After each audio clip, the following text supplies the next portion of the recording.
45 solo leveling secrets you missed out on.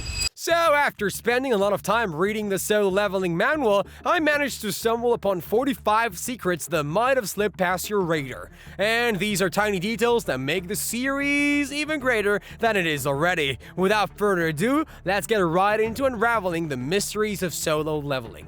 We'll be beginning with Easter eggs. So BTS, a famous Korean pop band, managed to sneak into the series in chapter 80 and 106. You'll find posters of them on the wall with DTS written on them. But wait, superheroes made their entry too. When Sun Jinwoo visited her sister's school in chapter 46, upon looking closely, you'll find an Iron Man hiding behind the crowd of girls drooling over Jinwoo. And you'll also see an Iron Man in a picture frame in chapter 76. Now surely, Spider-Man didn't want to miss out an opportunity to feature in the best manhwa. That is why, in chapter 47, you'll notice him behind these comics as well. And that's not all. In the same chapter, you'll see that the books on the bookshelf aren't any ordinary ones. They're in fact comics of One Piece, Disney, and solo leveling. In chapter 61, you'll be amazed after spotting a smiling Captain America behind Sun Jinwoo, and in chapter 95, you'll come across a hunter holding the Captain America's shield. We can also find Ryu Hayabusa from Ninja Gaiden and Dead or Alive series in the background of chapter 68. But the appearance that really caught me off guard was when Alex Louis Armstrong from Full Metal Alchemist decided to show up in chapter 110 when a dungeon appeared in the middle of the road. Apart from the anime and Marvel references, movies have made their way in as well. In chapter 112, when Hunter Cha is reading the Korean news, you'll see that a poster on the top right is exactly that of the Oscar-winning movie Parasite. What's even more crazy is that Choi, an S-rank hunter, is basically a Walmart Sasuke Aizen. It's super clear Choi's design is inspired by none other than your favorite villain from Bleach. And the ring he wears are not ordinary ones. They exert energy, and it's almost as if it helps him amplify his power. But he's not the only character they took inspiration from. They went ahead and copied a whole-ass character from the game Dungeon Defenders and put it in the manhwa. Moreover, you would be familiar with Ben 10. If not, y'all weren't loved enough as a kid. Anyway, I had difficulty finding this one, but in chapter 16, you'll see Jinwoo wearing a Ben 10 shirt. In the beginning of the manhwa, when Junwoo escaped the double dungeons, he was given a training schedule by the system to become the best, and you'll be surprised to know that it was the same schedule as that of Saitama. Now, this Easter egg screams berserk. Why, you ask? Well, as you can see that in chapter 52, when Kim Shul was counting till 3 to kill everyone, Sun Jinwoo came and rescued the day. Something similar happened in Berserk chapter 42, when Guts came and saved the people in the exact same way. If you remember the hotel from chapter 156, yes, this one, it's based on the Akura Tokyo Hotel. Now, inspirations are not only based on real life, Marvel, or anime. The manhwa creator took inspiration from DC as well and put a Batman's crest on a shield in a manhwa panel. So it normally takes decades to become an S-rank hunter, and some don't even become one. The main man Jinwoo took only 3 months to do so, plot armor tags. And to subscribe to our channel and become a G like Jinwoo takes 3 seconds. Moving on, when Tusk uses his Haven of Fire Breath, his hood literally turns into a dragon. Anyway, there is this Korean Hunter Association, aka KHA, which was introduced in later parts of the story. But what if I tell you that its hints were given in the very beginning of the manhwa? I bet you won't believe this Easter egg I found in chapter 71. Check out the left side of the panel, there's a troll that looks just like the one wielded in God of War. Despite being the weakest hunter who received a huge power-up, Sun Jinwoo remains humble and overprotective of others. Also, did you notice that the bears in chapter 51 who fought Sun Jinwoo had the same blue and purple monochromes as the elves who showed up in chapter 48? The blue one represents the lower level, and the purple one shows the higher one. In chapter 50, the pun of defeating a bear with my bare hands happens twice. And there's also a Me Before You book shown in chapter 91 when Jinwoo comes to visit his sick mother, and the book can be seen behind the doctor. I'd say his mother got lucky when Jinwoo gave her the holy water of life and she got cured. But do you know who's not lucky? James, the A-rank hunter. Let's just say this man is the unluckiest hunter, and even my luck surpasses his.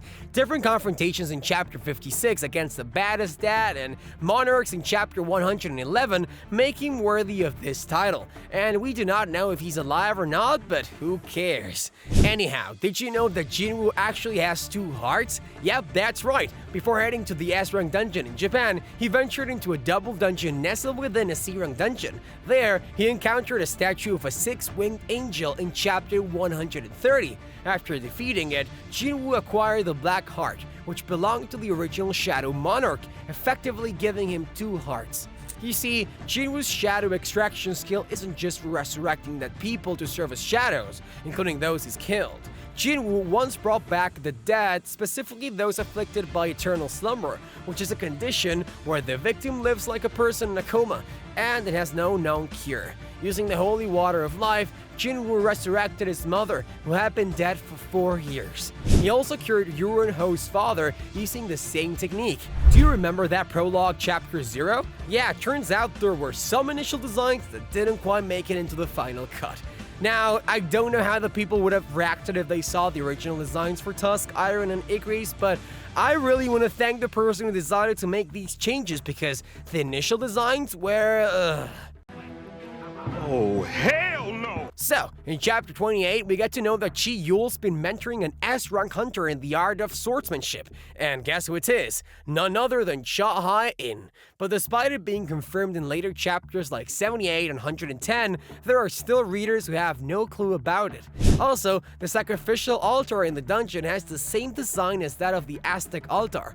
Another thing to notice comes in chapter 26, where Jinwoo stands in the same pose as that of the original novel cover. Anyway, in solo leveling, the characters' names often reflect their traits or have significant meanings. For example, in King Chul, the Chul part sounds like the Korean word for iron, which hints at his strength or durability. Then there is Baek Yeon-ho from the White Tiger Guild. Combining Baek and Ho spells out White Tiger in Korean, which aligns perfectly with his affiliation.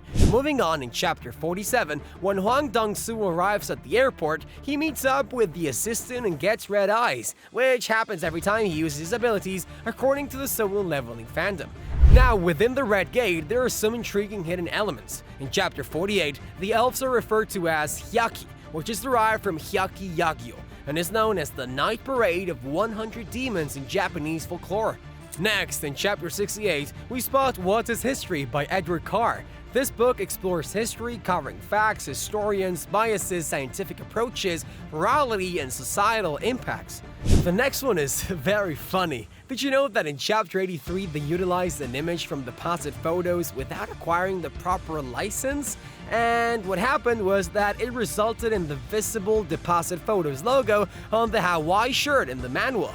Lastly, there is another slip-up by the artists. In chapter 91's background and throughout the training grounds arc, you can spot pedestrians strolling casually in the background. Like, come on artists, you only had one job. No one strolls casually during fights. Now, in chapter 91, we catch a glimpse of Hunter in the series with the ability to smell mana. What's interesting is that upon closer inspection, you'll notice a smiley face inside the mask filter, which is a detail that easily goes unnoticed at first glance. In chapter 98, we encounter an elderly couple who witnessed all 3 failed raids firsthand. And it turns out their only child fell victim during one of the Jeju Island raids. Although one theory is that their only child is the deceased S-rank hunter Yoon Suk-hyung, who died in the 3rd Jeju raid, but then of course, it is just a theory. With one theory comes another. And did you know when Sun Jinwoo first fought Igris, he used Arise on Igris? But how can Jinwoo use it on someone who is already a shadow? So, Arise is actually used for bringing back departed humans and cannot be used on shadows, and we've got 2 theories. Either Igris got reverted into his human self by the system, or maybe, just maybe, he wasn't even a shadow to start with. Another interesting one is Beru and Min Byung-yu being the same person. Well, not quite. Let me explain. When Beru devoured Min, he only devoured his head and got a hold of his healing abilities and also his goofy side along with an intellectual brain. And finally, I'll be ending the video with chapter 108's funeral scene where Sun Jinwoo placed a white flower on the graves as a tribute to the deceased. And just so you know, those flowers are white chrysanthemums, which hold a solemn significance in Asian cultures like Korea, Japan, China, and is often used in times of mourning and for funerals. Did you ever wonder which secrets are hidden in One Piece? We searched and found some crazy secrets and Easter eggs and put them all in this video that you have to check out. Have fun and see you in the next video. Peace!